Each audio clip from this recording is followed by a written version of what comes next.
So this guy, he was on last year. His name is Craig Sullivan. It's basically, my hotline is, you know, if I know some stuff about conversion optimization. If I kind of hit the wall and I don't know what to do, then I call Craig, because he always has the answers. He's like the most knowledgeable, kind of widespread Uber optimizer on the planet. And basically, if you're doing conversion optimization, you need to be packing. You need to have like a good toolkit, like a tool case about this size for all the stuff. So now we only looked at copywriting, but Craig's going to give you an overview of basically all the tools you need in half an hour. So this is going to be tough for you, I guess. Welcome, Craig.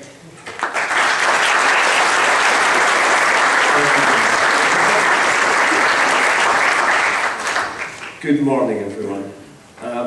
That was a great speech from Brian. I had one thing to add to it. I've done over split tests with over 40 million people now, and I can tell you one thing, absolutely stone cold fact. Copy is the biggest element of the lifts that I got in those tests. At least 50%, sometimes as high as 70 or 80% of those lifts that I'm getting in those tests come from reworking crappy copy.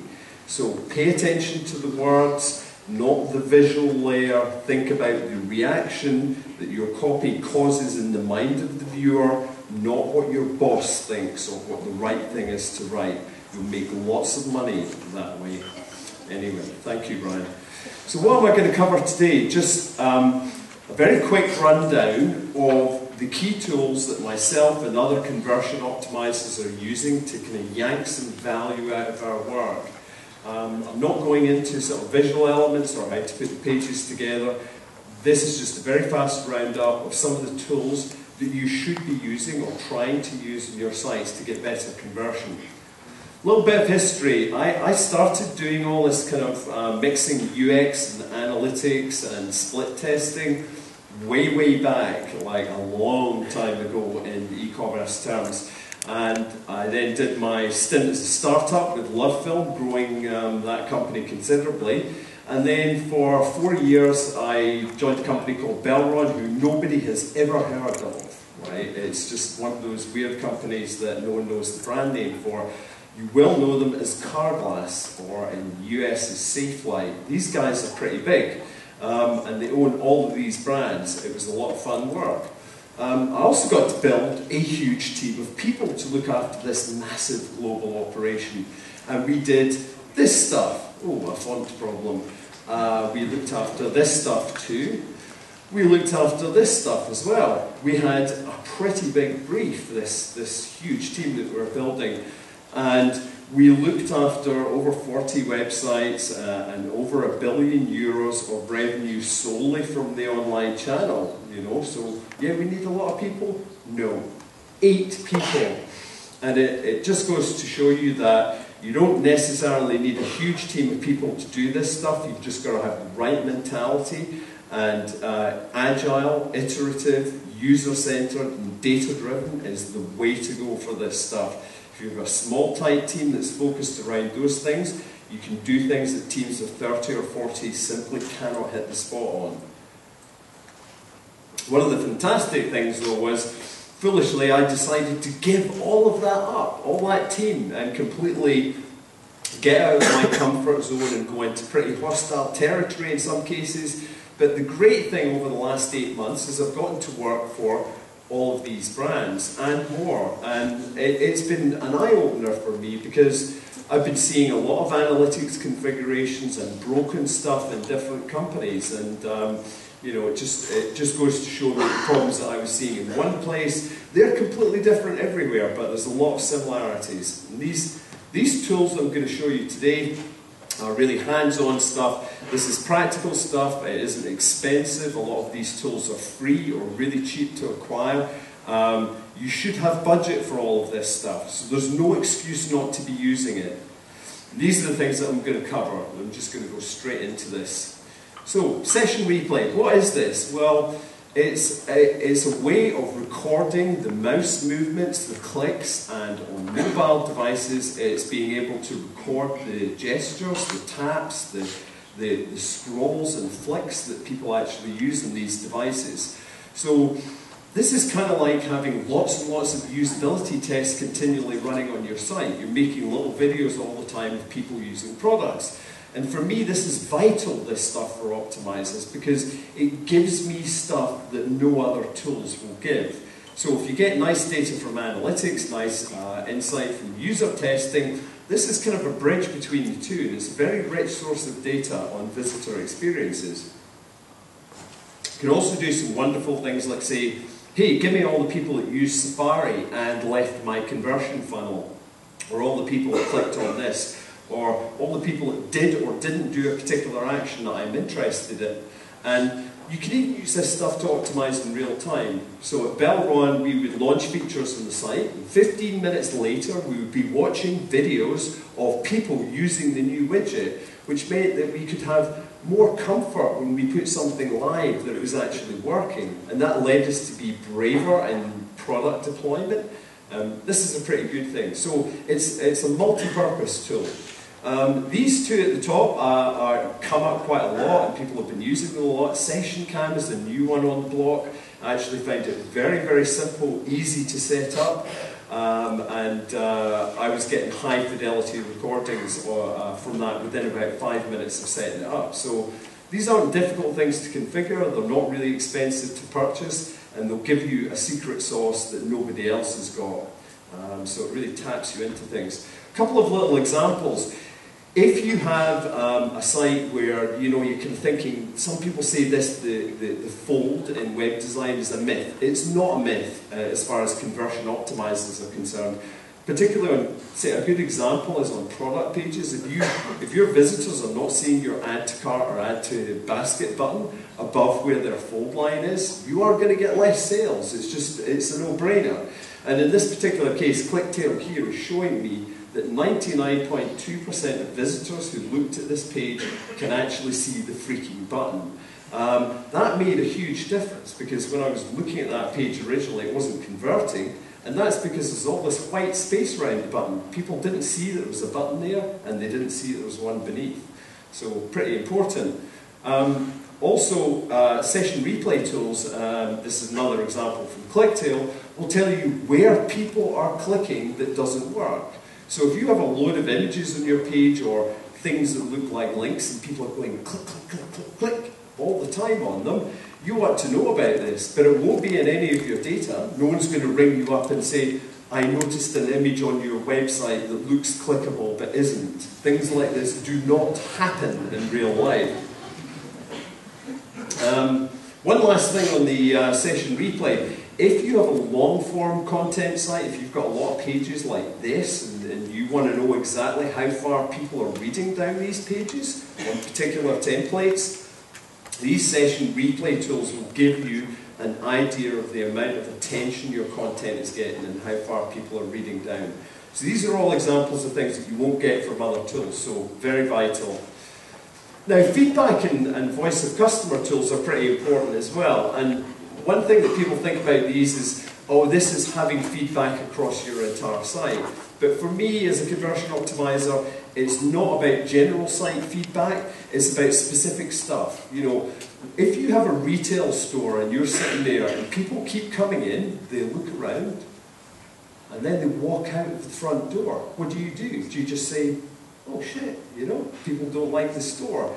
Or after a while, you would actually go to people who are leaving and you would say to them, was there something you were looking for? Can I help you find it? Are you after buying something specifically? And they would say, yeah, I came to look for beds, but I can't see any. Oh yeah, our beds are in the back here. Let me take you through. So voice of customer tools could be used to ask people who are leaving or who are not completing an action why it was that they did it. I mean, it's kind of obvious, like ask people and they will give you information. So this is a really, really cheap way of actually getting behaviourally triggered feedback on your site around a specific area where you're having problems with. And one last little tip here, if you've got a sales team or a call centre, take them out for beers and get them drunk, and then get them to tell you what is wrong with your online operation. Those guys know but there are layers of management to make sure that you never ever find out. And beer will solve this problem. Before the end of the night, they will be bitching so much, and you will be learning so much, and all of you will have forgotten it all the next day. There are some good examples here. Even if you don't have the budget to actually buy any of these packages with 4Q for some tiny clients that I work with, some small charities, this allows them to get feedback from 100 people saying what they couldn't do on the site. So there's no barrier there. If you're not doing surveys, either generally with your customers, there's a long-term customer satisfaction program or some way of getting information on you and your competitors, you really should be using these. And I've used SurveyMonkey, I'm not a big fan of it. My favourite one is Survey Gizmo. This is the Swiss Army knife of survey tools. It's completely customizable. If you want to use all your colours and branding and fonts that your corporate website has, you can do it all in Survey Gizmo. And if you do anything at all with web forms, I have one really important piece of advice. Please get hold of and read anything by these guys, Caroline Jarrett and Luke Wroblewski. Luke Wroblewski is the god of forms in the world. He's also a very good guy on mobile, but he taught me everything I needed to know about to optimize forms for conversion. He has a very good book, he has a great website and resources. Honestly, read this guy and you will be 10 times better at fixing conversion funnels and lead gen forms. He's very, very good. When I used these guys' advice to create the International Customer Satisfaction Survey for Carglass, we were able to write this and get a really good result, which was we got 35% click-through from the email, and our form completion rate for the customer satisfaction questions, this is 9 questions on different pages, 94%. We only lost 6% from our funnel. That is the best result I am ever going to get. I will never ever beat it, but it was very nice. So it's a killer app, that. Now here's an interesting one. Out of all those clients that I showed earlier on, there's a huge proportion of them whose sites are broken. They don't work on browsers. I've heard all the bullshit excuses. The developers have tested that stuff. We test the most popular browsers. It's a lie unless you can prove it. It's just an assumption. We think we've tested. It's not true. Email. If your emails are not rendering and you can't see them properly and they don't look right on the device that's sending, what was the point of sending the email in the first place? You're wasting electricity and bits on the internet. Stop doing it. It's not green, please. Test your emails. The Litmus has got some very good stuff. It's very cheap, so do these other guys. If you're doing any work with split testing, you will often find that sometimes when you implement an A/B test, it doesn't work in one browser. You need to be able to QA test your site. A great deal of the e-commerce retailers that I've worked with this year had huge browser bugs on their site. One of them was worth £8 million a year, just from 2 days' work of fixing it. No one's going to ring you up.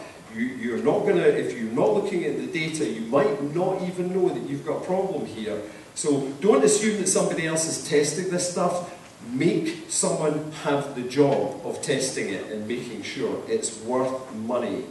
Cross-browser testing is pretty good, and that's the one I'm using most of all at the moment. And last but not least, if you're doing any work on mobile, try and get one of these mobile device rental systems. You can rent a mobile phone in California if you want, and it will remote control it. You can install apps on it, send text messages, look at Google Maps on it. You're actually controlling a phone that's on the other side of the world. And this costs from $40 an hour. It's really cheap. If you want to test devices that you can't afford to go and buy 200 phones to keep in your office. I mean, it would be really cool, but my boss isn't going to spend all of that. So what I do is I rent the ones that I need for the $40 an hour, and deviceanywhere.com is a great example. Zero budget testing. Most people make a choice. Should we do usability testing or should we not do usability testing? It shouldn't be that kind of simple and that kind of a naked choice. So Here are some low-budget testing tools. All you need here is a laptop with a web camera and one of these pieces of software, and you can go out to a bookshop, a coffee store. You've got your own portable usability lab right here. And this one, Cam Studio, is absolutely free. And this one from MediaCam is about 45 euros, so really cheap. And they will record the person's face, they will record the website, and they will record the audio. So the whole session. Normally you have to pay a lot of money for these, but those two are particularly cheap. There's a couple of examples for Mac there. If you're doing mobile and you want to record what's happening on the mobile screen, there's this app for iOS called UX Recorder, which will record what's happening in the session. And also there's this thing called Reflection, which will send what's happening on the person's screen being tested to another room so you can record it there. These are very, very good. Have a look at this stuff. It's really helpful if you want a natural testing environment. You know, you want to sit with someone with a tablet on a sofa, not sort of sitting up in a lab with all these cameras trained on it. It's actually a really good way of getting more naturalistic behaviour from people in usability testing scenarios. And here's one that's not talked about very often. The team at Belron I was working with, all distributed around the globe in terms of the marketers that we were doing this work for. These guys didn't have meetings all the time. They had one meeting a week, one meeting a year of that entire team.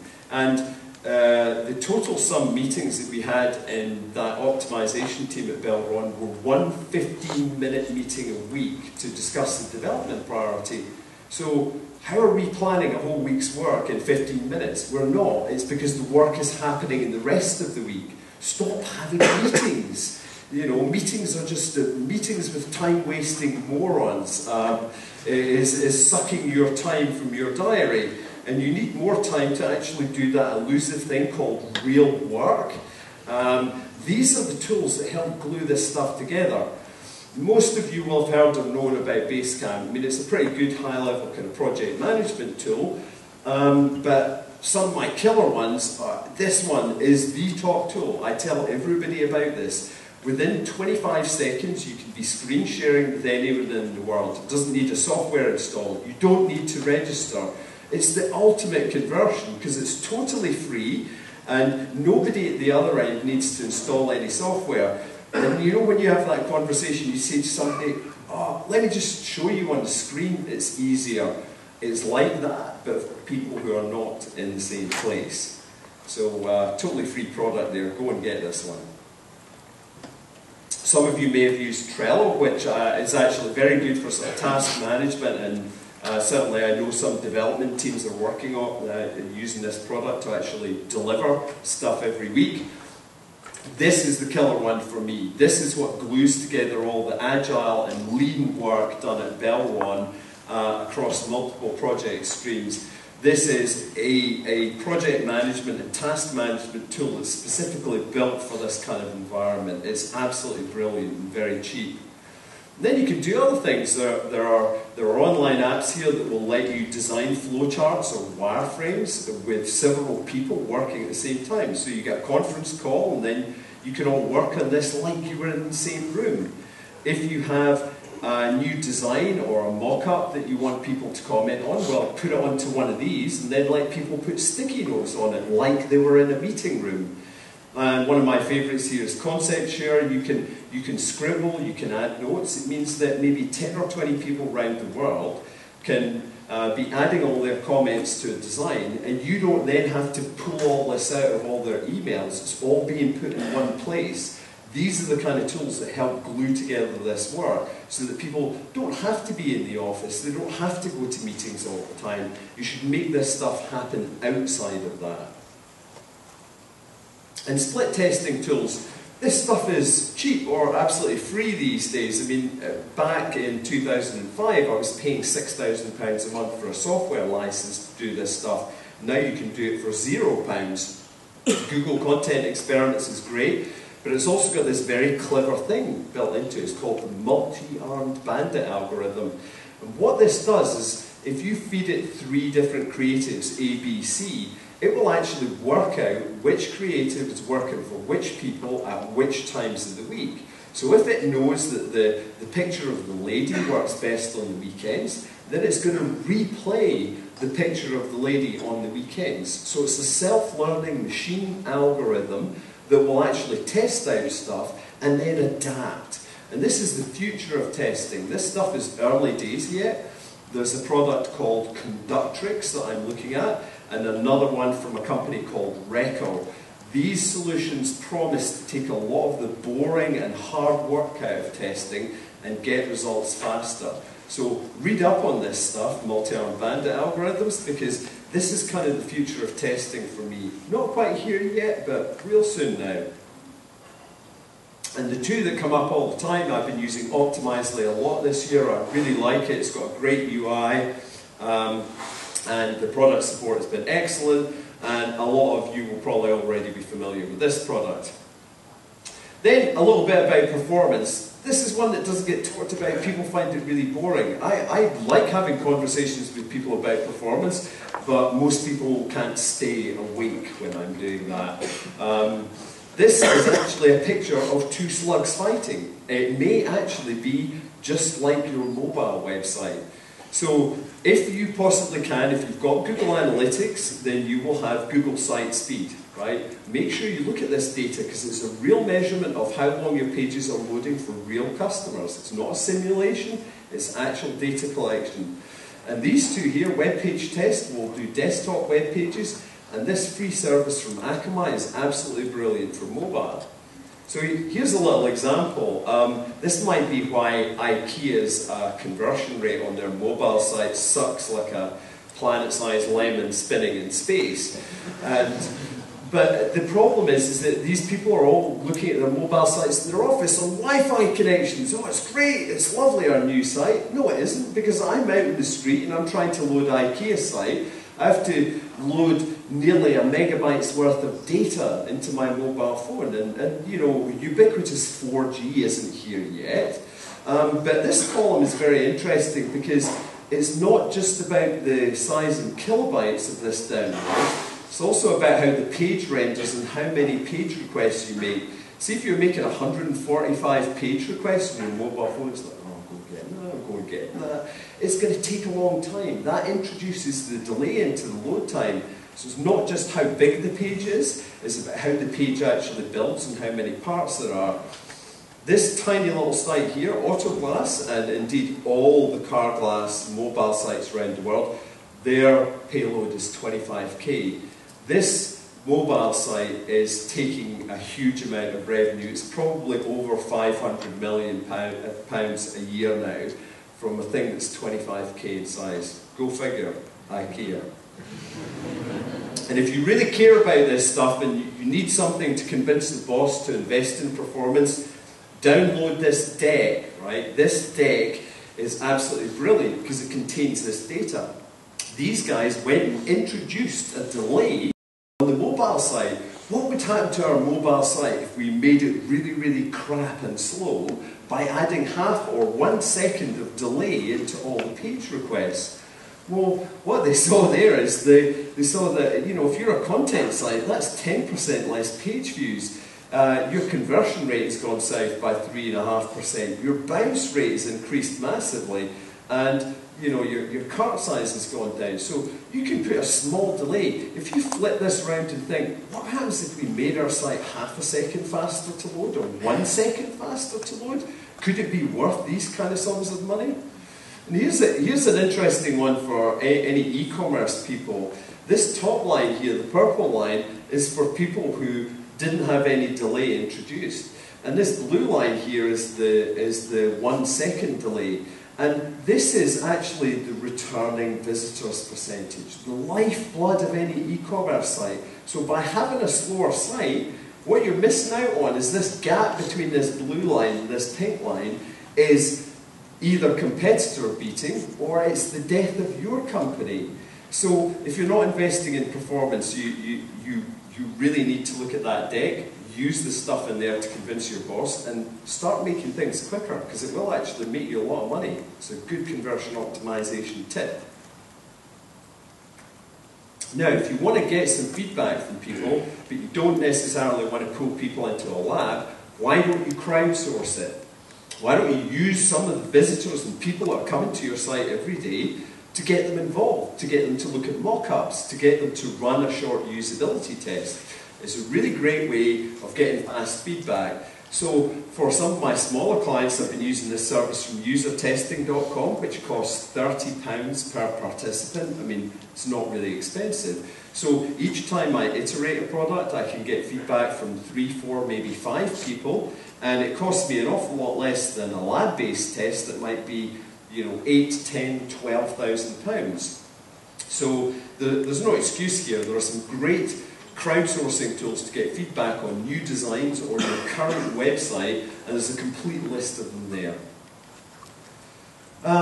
One last little thing here, one very interesting little thing. There are telephone call tracking solutions out there, but there's a really cheap way that you can put this on your mobile site. First of all, if you're doing any business, any support or any sales on mobile, put a unique number on your mobile site. I mean, that's a no-brainer. Some of you are probably already doing that. But what you can add on top of this is tap to call. So when people tap on that little blue number at the top here, it will say, do you want to call this number? You should record this in your analytics. The correlation between the amount of people who tap and the amount of people who say call is very, very high. It's like 98, 99%. So what does that get you? Big deal, I've counted the number of calls that we've got. Well, the very interesting thing about this is, if you want to know, what did they do before they called? What keyword did they type into Google? Which keywords give us the most phone calls and the least phone calls? Which pages and paths did they take in the site? You can get keyword level call tracking analysis from your mobile site, and it won't cost you any money. What it will do is it will help you work out what you're over or under bidding for. So if you're looking to shave money off your PPC budget, this will give you at least 20% off on the right type of site off your costs, and it will tell you what really sucks and what doesn't. Zero cost. You can also do this in desktops. I mean, this is a bit of a crappy way of doing it. So, you know, you would, you know, when you click on someone's phone number, it actually expands the part of the page. And this one here, when you click on this, it actually reveals the full phone number. But that allows you then to track that someone's about to make a call. It's a clear signal of intent. So it's a good way of doing it, but actually what I really want you to do is invest in call analytics. It's a paid solution, and it allows you to track all your desktop calls, your mobile site calls, and if you run print ads or TV ads, it will track all of those too. But this is the interesting graph. In the world of car glass repair, in the USA, there's a 250 times variation from here all the way to these keywords up here in the amount of phone calls that we get from them when people come to the site. And these ones over here are things like emergency replacement, same day, roadside. It's like people who really have an urgent need. So obviously they call a lot more. But our entire PPC bidding strategy was based on the average of this, which is just bullshit. We were totally underbidding for this stuff, and we were totally overbidding for this stuff. And this stuff in the middle is kind of Goldilocks, it's just about right. But you're probably doing this. You're probably over and underbidding for large chunks of your PPC, and you don't know it because you're not counting the calls that come in. And if you have this kind of stuff, it will enable you to make great graphs like this that are showing that, you know, people think, oh, you know, this booking rate isn't too good here in New Zealand, but hey, wait a minute, look at the conversion to phone call. The conversion to phone call is much higher than in France. So just comparing the online transactions without the phone call, any ringback service, email, chat, if you're not measuring these other contact channels, you're completely missing out on this kind of data. Here is a list of, a complete list of call tracking companies around the world. If you're looking for it in multiple countries, that should probably help you. So what does it get you? You can do it for free, especially on your mobile site. If you do any support sales by phone, you need this stuff. And I've seen 20 to 60% reductions in PPC spend and the cost of acquisition through optimization. Not good for Google, but great for you. So the future here is going to involve cloud telephony. Imagine a software layer in front of your business that routes the priority calls, the people who are going to spend lots of money, the good prospects, that gives people different on-hold music or different messages. That kind of software is being built right now. If you want to get in early on this rush in cloud telephony, then have a look at some of these solutions, because they'll get you the first step on the ladder. And sadly, out of most of my clients that I've looked at this year, their analytics are completely broken in one or more ways. They just didn't know it. So, you know, would you run a department store where the tills didn't record the category of goods being sold? Would you try and improve the UX of a car without being able to actually look at any of the instrumentation on the dashboard? And for some of you, you're probably investing the same amount in your e-commerce site to run it as it takes to operate a fighter jet, right? But you wouldn't expect a fighter jet to get up and fly and have dogfights and stuff without having proper instrumentation that actually worked. It's like, oh, we're out of fuel. This is not a good sign. So you have to invest in this stuff. Get a health check for your analytics is my top bit of advice on this slide. You can try any of these guys or ask me about it. Get someone to check it over and make sure that you're not wildly misinterpreting the data. And, you know, if you're going to go out, if you're a new Formula 1 team, you say, oh, we're going to beat the other guys, but we're going to do it without having proper instrumentation. We'll kind of guess how much fuel we've got. We'll kind of go by feel on how fast it's going round the corners. If you don't have the right performance data, you're not going to win any races with your competitors. So how's it working out for me, all of this stuff, just to kind of round all of this off? Well, all these methodologies and tools, you know, it sounds great on a slide. It doesn't always happen like that in real life. And actually, this stuff is mainly about the mindset of the team and the managers, not just the tools or methodologies you use. You can get great tools, you can assemble a whole orchestra with the best instruments and tell them to play, but it's not going to sound like the Berlin Philharmonic. That's the problem. And not all of my clients have all of these working parts or want to buy all of these tools, but use as many of them as you can. It's a hell of a lot better than just guessing. Just guessing, ego, opinion, cherished notions, these are the favourite tools of website development at the moment. You need to fill something else in their place.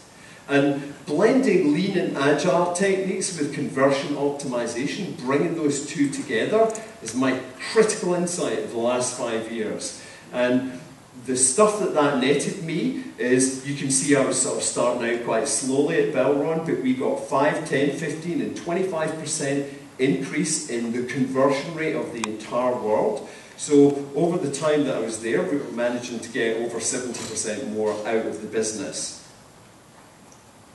And within 6 months this year, I took a hair salon that has 65 chain of hair salons in London, and I've increased the bookings that business gets by 65%, and the phone alone by 58%. If you want to find out how, come and ask me afterwards. That has turned their online business from single-figure millions into double-figure millions this year. They are really happy. I wish I had a slice of that money. And last but not least, don't overcomplicate this stuff. Do something. Use the JFDI method, the just do it method. And please, I hope after today, and you've seen everybody here, that you go out and you kick some serious conversion ass tomorrow. If you want to get in touch with me or download the slides, I'll upload them later. Thank you very much for your time today.